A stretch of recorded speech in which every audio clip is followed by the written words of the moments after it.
하나님 말씀 신명기 10장 12절에서 15절을 봉독해 주시기 바랍니다. 이스라엘아, 내 하나님 여호와께서 내게 요구하시는 것이 무엇이냐? 곧 내 하나님 여호와를 경외하여 그의 모든 도를 행하고 그를 사랑하며 마음을 다하고 뜻을 다하여 내 하나님 여호와를 섬기고 내가 오늘 내 행복을 위하여 내게 명하는 여호와의 명령과 규례를 지킬 것이 아니냐? 하늘과 모든 하늘의 하늘과 땅과 그 위의 만물은 본래 내 하나님 여호와께 속한 것이로되 여호와께서 오직 내 조상들을 기뻐하시고 그들을 사랑하사 그들의 후손인 너희를 만민 중에서 택하셨음이 오늘과 같으니라. 아멘. 자, 오늘은 하나님을 경외하라입니다. 하나님을 경외하라.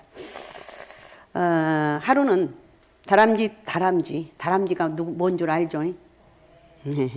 다람쥐들이 소풍을 가게 되었습니다. 한 다람쥐 엄마가 가만히 생각해 보니까 아들이 점심 도시락을 빼놓고 갔습니다. 그래서 어떻게 할까 생각하다 보니 다른 집 엄마가 자전거를 타고 어디 가고 있는 것이 보입니다. 어딜 가냐고 물어봤어. 그 엄마도 아들이 도시락을 빼놓고 소풍을 갔기에 지금 가져다 주는 길이라고 대답을 합니다.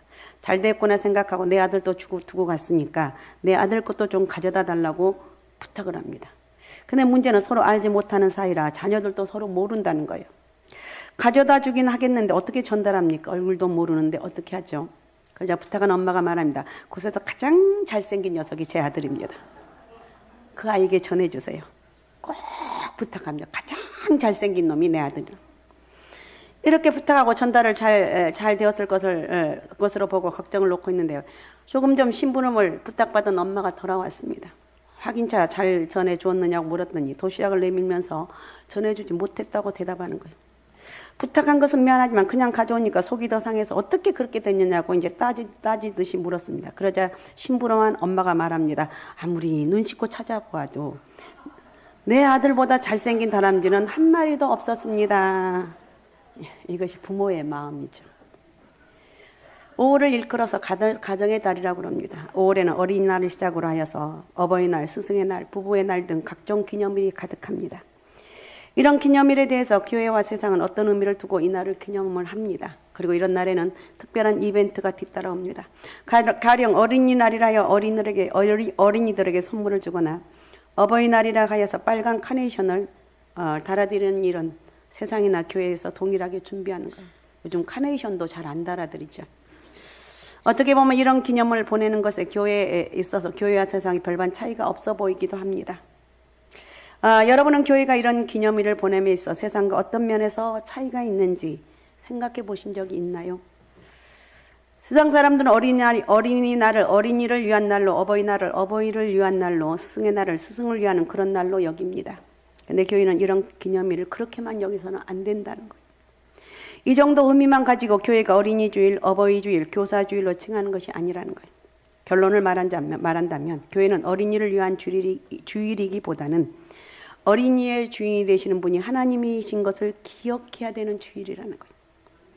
또한 어버이 주일을 어버이를 위한 주일이 아니라 어버이의 주인 되시는 분이 하나님이라는 것을 기억하고 교사를 위한 주일이 아니라 교사의 주인 되시는 분이 하나님이신 것을 기억할 때 그 주일을 특정 기념일로 삼는다는 의미가 있다는 거예요.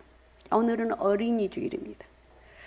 어린이는 부모에게 있어서 많은 행복과 위로를 안겨주는 존재예요. 그죠? 부모는 아이를 키우면서 일생에서 더할 나위 없는 즐거움과 기쁨을 체험을 합니다.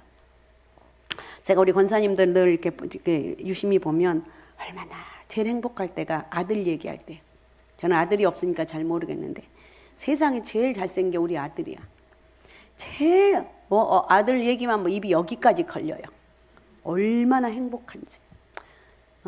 맞습니다. 그죠?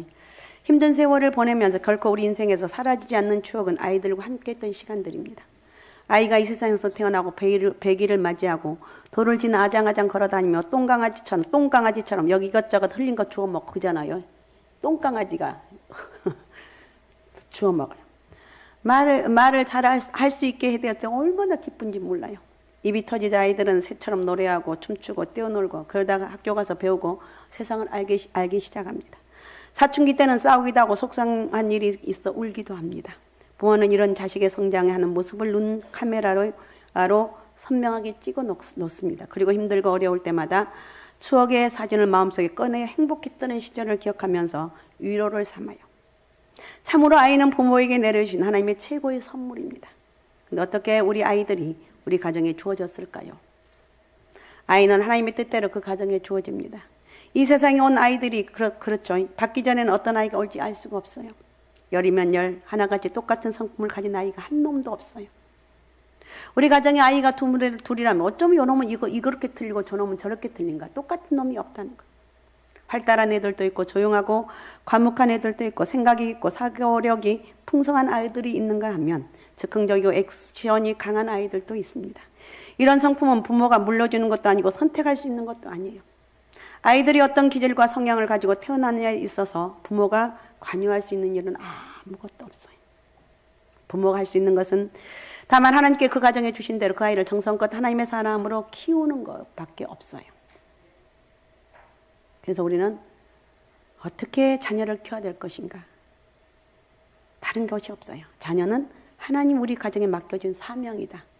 한번 따라해 봅시다. 자녀는 하나님 우리 가정에 맡기신 사명입니다. 네, 힘들 때도 있고 어려울 때도 있지만 꿋꿋하게 묵묵하게 감당하는 거예요. 하나님이 때가 되어서 그 자녀를 되찾아갈 때까지 부모는 자녀들을 신실하게 양육을 해야 됩니다. 그러기 위해서 우리는 먼저 이 사실을 기억해야 돼요. 부모는 자녀의 주인이 아니에요. 자녀는 내가 다 낳았다고 해서 내 마음대로 하고 또 나를 위해서 살아야 하는 존재가 아니라는 거예요.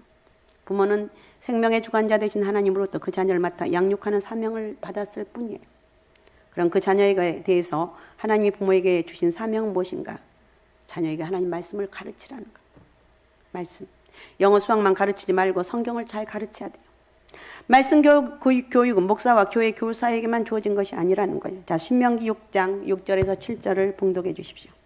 오늘 내가 내게 명하는 이 말씀을 너는 마음에 새기고 내 자녀에게 부지런히 가르치며 집에 앉았을 때에든지 길을 갈 때에든지 누워 있을 때에든지 일어날 때에든지 이 말씀을 강론할 것이며. 아멘. 어떤 부모님들은 아이들을 교회 주일학교만 맡기면 그것으로 자기들이 할 일은 없다고 생각하기도 합니다. 옛날 부모님들이 이런 생각을 가졌습니다. 나라가 가난해서 지금과 같은 교육 지원이 없을 때 부모님들은 일터에 나가 돈을 벌어서 아이들 학교 다니는 것에 드는 모든 비용을 다 감당을 해야 했습니다. 그때는 지금처럼 학교 무료 급식도 없었고 육성회비다 하여 초등학교 때부터 교육비를 다 내어야 했습니다. 그럴 때 부모님들은 돈을 벌어서 학비를 감당하는 것으로 아이들에 대한 교육의 책임을 다 완수했다고 생각을 합니다. 그러나 이것만으로 책임을 완수한 것이 아닙니다. 구약 성경을 보고 역사를 돌아보아도 아이들에 대한 교육 책임은 학교나 교회가 아닌 부모에게 우선적으로 맡겨진 사명이라는 것. 교회 주일학교 개념이 생긴 것은 얼마 되지 않았습니다. 영국에서 산업혁명이 일어나고 시골에서 올라온 사람들이 전부 공장에 가 있을 때 교회에서 방치된 아이들을 부모 대신 돌봐준다고 주일학교가 생겼던 거예요.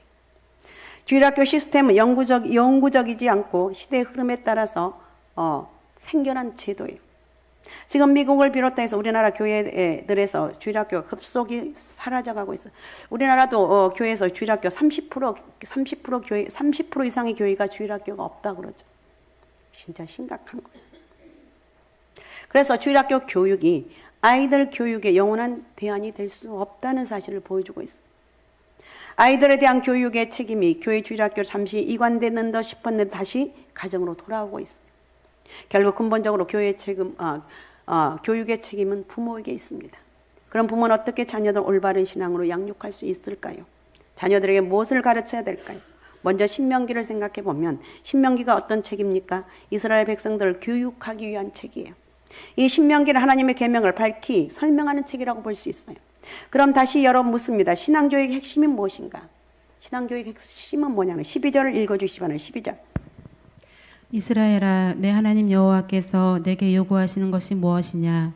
곧 내 하나님 여호와를 경외하여 그의 모든 도를 행하고 그를 사랑하며 마음을 다하고 뜻을 다하여 내 하나님 여호와를 섬기고. 아멘. 신앙의 가장 중요한 대목은 하나님을 경외하는 것. 경외는 하나님에 대한 거룩한 두려움을 갖는다는 의미입니다. 즉 신앙인이 가지는 경건한 공경심이 경외예요. 하나님을 경외하는 건 신앙에서 가장 기본이자 첫 번째로 중요한 거예요. 그런데 오늘날 많은 사람들이 하나님을 두려워하지 않아요. 사람들은 하나님을 존중히 여기지도 않고 마치 아무 힘도 능력도 없는 존재처럼 대합니다. 하나님이 심판하시다면 피식 웃으면서 한번 심판해 봐라. 그래요, 안 그래요? 그래요. 사람들이 죄를 지어도 하나님을 두려워하지 않습니다. 참으로 교만한 게 짝이 없는 현대인들의 모습이에요. 근데 예전에는 그렇지 않았어요. 한국 교회사에서 보면 매서인이라고 불린 사람들이 있었어요. 매서인. 이 매서인은 성서 공회에서부터 성경을 할인을 뭐 30% 받는다, 50% 받는다, 50%야 받았겠습니까? 할인받아서, 그 다음에 만약에 3만 원이라, 그러면 30% 6천 원 할인받아서 그걸 이제 3만 원 정액으로 팔아서 마진을 남기는 사람들이 매서인이라고 합니다. 한국이 일제 치하했을 때 아주 가난했습니다. 사람들은 때때로 성경을 살 돈이 없으면 대신 계란이나 쌀을 주기도 했습니다. 3.1운동 이전에 한 매서인이 복음서를 권하려 한 집을 방문했습니다. 그런데 이 집의 여인은 너무 찢어지게 가난해서 복음서를 살 돈이 일전도 없었다고 말했습니다. 그 여인은 하루에 한 끼 먹는데 오늘은 그것도 먹지 못했다고 하면서 복음서 값으로 줄 것이 아무것도 없다고 말했습니다.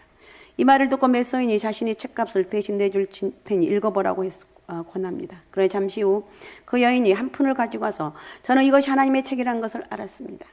그래서 하나님의 책을 한 푼도 내지 않고 받을 수 없다고 생각해서 이웃의 집에서 빌려왔습니다. 이 돈을 책값으로 받아주십시오. 이 매서인이 그 여인에게 아니 괜찮아요. 이걸 읽고 믿음 생활하라고. 괜찮다고 했지만 그 여인은 한사코 자신의 고집을 꺾지 않았습니다. 이 말의 기록은 박용균 목사님의 한국 교회사에 수록된 이야기입니다. 우리는 그 당시 사람들이 하나님에 관해 잘 듣지도 배우지도 못했으면 얼마나 하나님을 공경하고 두려워했는지를 확인할 수가 있습니다. 이야기 속에 그 여인은 먹고 살 양식이나 돈이 없었음에도 하나님을 두려워해서 이웃에게 돈을 빌려 책값을 지불합니다. 이것은 그 자신이 자신의 안위보다도 하나님을 더 공경하고 두려워한 마음이 더 컸음을 우리에게 알려주고 있습니다. 오늘날 가정과 교회의 사명은 이렇게 자녀와 성도들로 하여금 하나님을 경외하도록 가르치는 것에 있어요. 신명기 4장 10절을 읽어주시기 바랍니다. 내가 호렙산에서 내 하나님 여호와 앞에 섰던 날에 여호와께서 내게 이르시기를 나에게 백성을 모으라.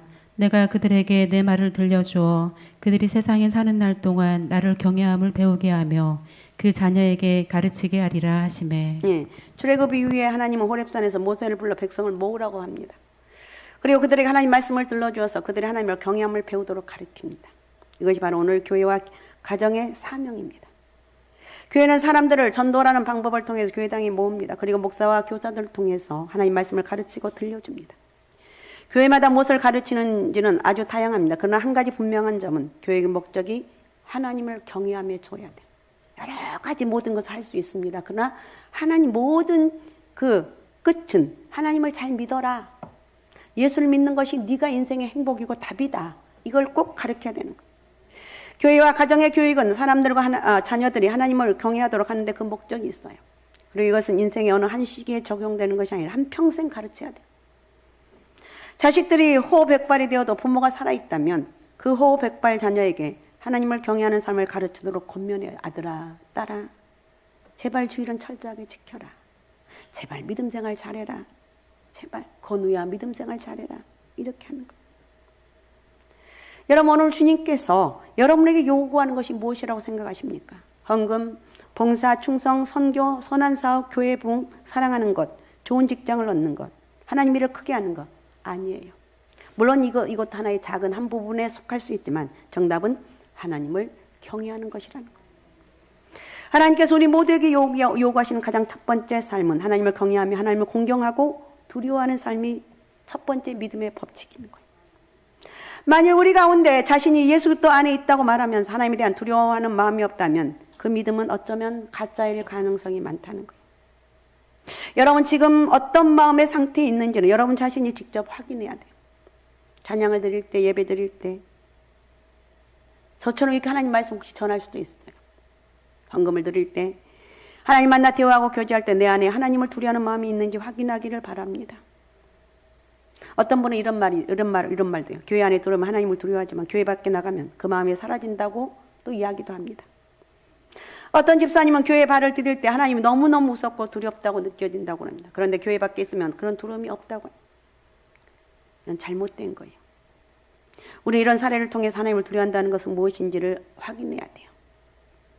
하나님을 두려워한다는 것이 무엇인가? 바로 하나님을 경외하는 거예요. 12절과 13절을 다시 읽어주시기 바랍니다. 이스라엘아, 내 하나님 여호와께서 내게 요구하시는 것이 무엇이냐? 곧 내 하나님 여호와를 경외하여 그의 모든 도를 행하고 그를 사랑하며 마음을 다하고 뜻을 다하여 내 하나님 여호와를 섬기고 내가 오늘 내 행복을 위하여 내게 명하는 여호와의 명령과 규례를 지킬 것이 아니냐. 아멘. 하나님을 경외한다는 거 13절이면 내 행복을 위해서 믿음 생활 똑바로 해라. 사랑하는 아들아 딸아, 내 행복을 위해서 믿음 생활 똑바로 해라. 주의를 철저하게 지키고 하나님 만나도록. 네가 하나님 아직 못 만났니? 기도해서 만나라. 기도해서 하나님 나를 만나달라고. 네가 기도해라. 하나님 만나서 예배드리는 거하고 만나지 못한 거는 하늘과 땅 차이. 하나님을 경외한다는 것은 뭐냐? 첫 번째, 그의 도를 행하는 것입니다. 12절에 곧 내 하나님 여호와를 경외하며 그 모든 도를 행하고 그랬어요. 여기서 그의 모든 도를 행하고를 원문으로 직역하면 하나님의 모든 길 안에서 걷는 거라고 말하고 있어요. 하나님 모든 길을 보여주는 것이 무엇인가? 말씀이에요. 하나님을 경외하는 것은 곧 말씀대로 사는 것을 의미합니다. 말씀 안에서 살아가는 사람이 하나님을 경외하고 있는 사람이에요. 하나님을 경외하며 신앙생활하는 것은 어떤 것인가? 남편이나 아이들이 아내나 자식을 따라 교회 나오는 것과는 달라요. 어떤 이유로 주일에 예배 자리에 와 나와 앉아있는 것이 중요한 것이 아니라 하나님을 경외하면서 예배드리고 하나님 만나는 것. 하나님 말씀으로 내 삶에 적용하며 사는 것이 중요하다는 것. 이렇게 하나님을 경외하는 게 중요하고, 그 다음에 두 번째는 하나님 사랑하는 건 뭐냐? 하나님 경외한다는 것은 사랑하는 거예요. 하나님을 사랑하는 것. 12절에 보면 내 하나님 여호와를 경외하여 그의 모든 도를 행하고 그를 사랑해라 그랬어요. 하나님을 사랑하는 것이 하나님을 경외하고 있다는 증거예요. 하나님을 사랑함 없이 하나님에 대한 두려움이 있다면 그것은 하나님을 경외하는 마음이 없다고 우리가 생각할 수가 있습니다. 자, 신명기 6장 5절을 읽어주시기 바랍니다. 너는 마음을 다하고 뜻을 다하고 힘을 다하여 내 하나님 여호와를 사랑하라. 아멘. 사랑하라는 것. 마음과 뜻과 정성을 다해서 힘을 다해 사랑하라. 하나님을 사랑하여 자신이 가진 모든 것 하나님을 사랑하고 있는 이가 하나님을 경외하는 사람이에요. 하나님을 경외하는, 하나님을 사랑하는 것. 하나님 은혜가 임하게 되면 나 주님 사랑해요. 나 주님을 의지합니다. 내가 주님을 경외합니다. 이런 고백이 나오는 거예요. 하나님을 경외한다는 것 세 번째는 여호와를 섬기는 것입니다. 하나님을 섬기는 사람이 하나님을 경외하는 사람이에요. 하나님 이스라엘 백성을 애굽 땅에서 탈출시켜 주신 것은 하나님을 섬기기 위해서였어요. 출애굽기 3장 12절입니다. 하나님이 이르시되 내가 반드시 너와 함께 있으리라. 내가 그 백성을 애굽에서 인도하여 낸 후에 너희가 이 산에서 하나님을 섬기리니 이것이 내가 너를 보낸 증거니라. 예, 하나님이 이르시되 내가 반드시 너와 함께 있으리라. 내가 그 백성을 애굽에서 인도하여 낸 후에 너희가 이 산에서 하나님을 섬기리니 이것이 내가 너를 보낸 증거다고 얘기하고 있어요. 하나님 이스라엘 백성을 애굽에서 토해낸 것은 하나님을 섬기도 예배드리기 위해서 이렇게 우리를 인도했다는 거예요. 여러분, 하나님 우리를 구원하신 목적, 물론 천국 가는 게 첫 번째 목적이지만 두 번째는 하나님을 예배하는 거예요. 지금 제가 왔어요. 아이고, 지난 한 주간 동안 내가 힘들게 살았어요. 그냥 얘기하는 거예요. 사람들의 친구에게 얘기하듯이, 아이고, 내가 이런 일도 있고 저런 일도 있었는데 힘들었어요. 그래서 이렇게 하나님 앞에 예배드리면 내 마음이 평안해서 감사해요. 이렇게 고백하는 거예요. 하나님 우리를 예수 그리스도의 보혈로 말미암아 구원하신 목적은 하나님을 섬기는 것에 있어요. 여기서 하나님을 섬기는 것, 하나님을 예배하는 것이라는 거예요. 하나님을 경외하는 것, 네 번째는 뭐냐? 여호와의 명령과 규례를 지키는 거예요. 13절을 읽어주시기 바랍니다. 13절. 내가 오늘 내 행복을 위하여 내게 명하는 여호와의 명령과 규례를 지킬 것이 아니냐. 예, 여호와의 명령과 규례를 지키는 것은 다른 사람을 위해서 하는 것이 아니라 나를 위해서 하는 거예요. 행복을 위해서. 여러분 믿음 생활 철저히 해보시기 바랍니다. 제발 딴짓하지 말고.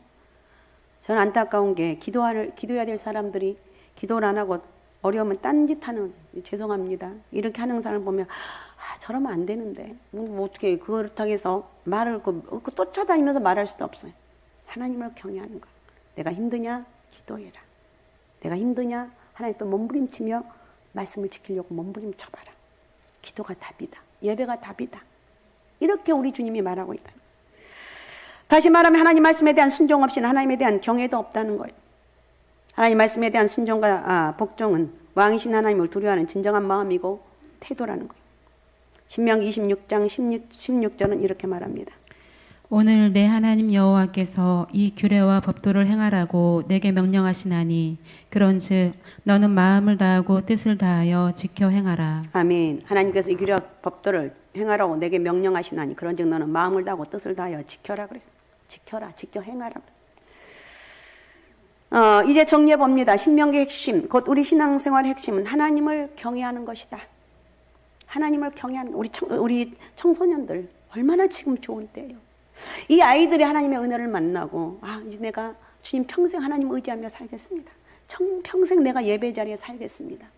이렇게 고백하면 저의 인생들은 여러분 걱정 안 해도 돼요. 그러니까 하나님께서 우리에게 요구하시는 가장 첫 번째이자 가장 중요한 요구는 하나님을 경외하며 사는 거예요. 교회 부모는 성도와 자식들에게 살아있는 동안 하나님 경외하는 법을 가르쳐야 돼. 믿음 생활 잘해라. 주일은 철저하게 지켜라. 말씀대로 살아라. 어떤 일이 있어도 하나님 가서 예배드리는 것을 우선순위해라. 구체적으로 신명기 말씀을 하나님을 경외하는 삶이 어떤 것인지를 우리에게 알려주고 있습니다. 하나님을 경외한 것은 말씀 가운데 걸어가는 것, 삶을 말하고 하나님을 사랑하는 것, 섬기는 삶이며 동시에 하나님 말씀 앞에 순종하는 삶을 사당하는 것이다. 이렇게 말할 수가 있습니다. 오늘 하나님께서 이스라엘 백성에게 그런 삶을 살아야 된다고 말씀하신 현실적인 이유는 하나님을 이렇게 두려워하며 살 때 우리 인생이 가장 행복하기 때문에 그렇습니다. 할렐루야. 13절을 다 같이 한번 읽어보면 13절 다시 한번. 자, 13절 같이 자, 화면 띄워주세요. 13절 같이 읽겠습니다. 읽습니다. 시작. 내가 오늘 내 행복을 위하여 내게 명하는 여호와의 명령과 규례를 지킬 것이 아니냐. 누구를 위해서요? 내 행복을 위해서 명령과 규례를 지켜라. 예배 바르게 드려라. 사랑하는 아들아. 부모님들은 철저한 믿음을 가져야 돼. 공부 조금 못해도 괜찮아요. 공부 잘한다고 그 인생이 뭐 그렇게 100% 보장된 건 없어. 네가 예배 생활 잘해라. 믿음 생활 똑바로 해라. 다른 잔소리는 하지 말고 공부하란 말 여기까지 나와도 그냥 하고 믿음 생활 잘해라. 하나님을 경외하고 그분을 공경하고 두려워하며 사는 것이 우리의 행복을 위한 것이다. 신명기 6장 24절도 이렇게 말합니다. 여호와께서 우리에게 이 모든 규례를 지키라 명령하셨으니 이는 우리가 우리 하나님 여호와를 경외하며 항상 복을 누리게 하기 위하심이며 또 여호와께서 우리를 오늘과 같이 살게 하려 하심이라. 항상 복을 누리는 비결은 하나님을 경외하며 섬기라. 할렐루야. 자, 예레미야 32장 39절도 이렇게 말합니다. 내가 그들에게 한 마음과 한 귀를 주어 자기들과 자기 후손의 복을 위하여 항상 나를 경외하게 하고. 예, 항상 경외하게 한다고. 제발 여러분 믿음 생활 똑바로 하시고 부모님 우리가 믿음 생활 잘하시고 자녀들에게 잔소리할 때 예배 잘 드려라. 믿음 생활 잘해라. 하나님 내 인생을 책임져. 여기까지 얘기를 해야 돼요. 아셨습니까? 자, 15절도 한번 같이 읽겠습니다. 15절 같이 읽습니다. 시작. 여호와께서 오직 내 족상들을 기뻐하시고 그들을 사랑하사 그들의 후손인 너희를 만민 중에서 택하셨음이 오늘과 같으니라. 아멘. 주의 백성들이 하나님을 경외하고 살며 살아야 하는 이유는 하나님 우리를 기뻐하시고 사랑하시고 택해 주셨다는 거예요. 하나님께서 독생자 예수님을 십자가에 죽게 하심으로 우리를 예수를 믿음으로 구원함을 받게 하셨어요. 나 같은 사람을 택하여 신 그 하나님 은혜, 그 무한하신 그 사랑을 생각하면서 주님을 경외하지 않을 수가 없어요. 여러분 하나님을 경외하는 우리 모두가 됩시다. 믿음을 살아가는 그런 삶이 살아갑시다. 그렇게 살 때 여러분은 행복할 수가 있어요. 여러분 자녀들 때문에 행복한 비결은 제발 아들아 딸아 믿음 생활 잘해라. 이것이 너의 행복을 위한 것이다. 제발 하나님 앞에 믿음 생활 잘해라. 다른 짓 하지 말고 믿음 생활 잘해서 하나님 앞에 축복의 통로가 될지어다. 이렇게 하는 거예요. 자, 이런 은혜와 축복 여러분과 함께 하시기 바라고 오직 예수 오직 믿어 오직 성령 충만함으로 하나님의 경외하는 법을 잘 가르치면서 믿음 생활 똑바로 해라. 하나님 은혜로 살아라. 사랑하는 아들아 사랑하는 딸아 이렇게 하면서 믿음의 은혜가 우리 부모님들에게 임하고 사랑하는 자녀들에게 임하는 그런 역사가 있으시기 바랍니다.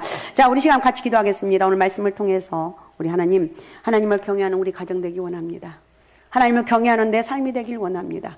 하나님을 경외하는 우리 자녀들 되길 원합니다. 세상의 방법으로 꼴딱 넘어가는 것이 아니라 하나님 안에 사는 것이 행복이고 진짜 능력이라는 깨닫습니다. 하나님 예배드리는 그런 믿음의 복을 허락하여 주옵소서. 자, 우리 시간 주여 세 번 부르고 같이 통성으로 같이 기도하겠습니다. 주여 주여 주여. 전능하시고 살아 역사하신 아버지 감사합니다. 하나님 아버지 주님 우리를 택하시고 아버지 인도하여 주신 아버지 고맙습니다. 아버지 하나님 우리를 택하신 우리를 기뻐하시고 사랑하시고 하나님 아버지 우리에게 믿음을 주셨기 때문에 오늘도 이 아버지 하나님여 주일날 하나님 앞에 올라서 예배하게 하신 아버지 고맙습니다. 아버지 우리가 복받는 비결 하나님의 축복의 통로가 되는 비결을 대해서 다시 한번 생각해 보았습니다. 하나님을 경외하고 아버지 똑바로 믿음 생활 하라고 말씀하고 있습니다. 아버지 하나님의 이 믿음을 갖고 저희가 자녀 자녀들에게 아버지 믿음 생활 잘할 수 있도록 아버지와 공부할 수 있는 그런 은혜가 있길 원합니다. 아버지와 저희를 축복하여 주옵소서. 은혜와 능력을 더하여 주시고 성령에 이끌어가는 삶이 되길 원합니다. 축복하시고 역사하여 주옵소서. 영광 받아 주옵소서. 아픈 사람 아픈 부에 손 얹고 기도 제목 가슴에 품고 그다음 머리에는 하나님을 경외하는 우리 가정 되게 하옵소서. 우리 하나님 고맙습니다. 감사합니다. 저희에게 손을 얹습니다. 육신의 질병을 안고 올라온 저희들에게 치료 역사가 있게 도와주옵소서. 영육이 깨끗이 고침받을 지어다. 치료 역사가 있을 지어다. 아버지 저희들의 가슴에 꿈과 비전을 품습니다. 이 꿈을 이루신 하나님, 아버지 저희들 마음에 하나님의 합한 마음이 되게 도와주시고 성령이 이끄심 은혜가 있길 원합니다. 머리에 손을 얹습니다. 하나님, 하나님을 경외하는 내가 되길 원합니다. 하나님을 경외하는 우리 가정 되길 원합니다. 하나님 의지하고 끝까지 믿음으로 살아갈 수 있는 그런 영적인 복을 허락하여 주시옵소서. 저희를 마음껏 축복하여 주옵소서. 성령 역사가 있게 도와 주시옵소서. 하늘문으로 활짝 열어주시고 저희에게 모든 범사를 책임져 주시고 축복의 통로가 되게 도와주옵소서. 감사합니다. 살아계신 예수님의 이름으로 기도하옵나이다. 아멘.